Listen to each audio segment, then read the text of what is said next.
Chicken అంటే చాలామందికి weakness. Sunday వచ్చిందంటే కిచెన్‌లో చికెన్ కూర తప్పనిసరి. ప్రోటీన్ కోసం ఇదే బెస్ట్ అనుకొని లెక్క లేకుండా తినేస్తుంటారు. కానీ వారానికి 300 గ్రాముల కంటే ఎక్కువ చికెన్ తింటే శరీరంలో నెమ్మదిగా జరిగే మార్పులు షాక్ ఇచ్చేలా ఉంటాయట.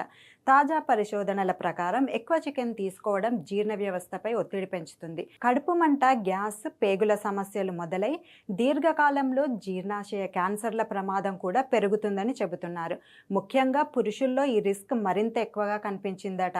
వారానికి 100 గ్రాముల లోపే చికెన్ తినే వాళ్ళతో పోలిస్తే 300 గ్రాముల కంటే ఎక్కువ చికెన్ తినే వారిలో అకాల మరణ ప్రమాదం గణనీయంగా పెరిగిందని అధ్యయనాలు చెబుతున్నాయి. అసలు సమస్య చికెన్ కాదు, దాని మోతాదు. రోజు ఫ్రైలు, డీప్ ఫ్రైడ్, స్పైసీ చికెన్ తింటే ప్రోటీన్ అసమతుల్యత ఏర్పడి పేగులు అలసిపోతాయి. అందుకే వారానికి 300 గ్రాముల లోపే పరిమితం కావడం, పప్పులు, బీన్స్, కూరగాయలతో సమతుల్య ఆహారం తీసుకోవడం స్మార్ట్ లైఫ్ స్టైల్.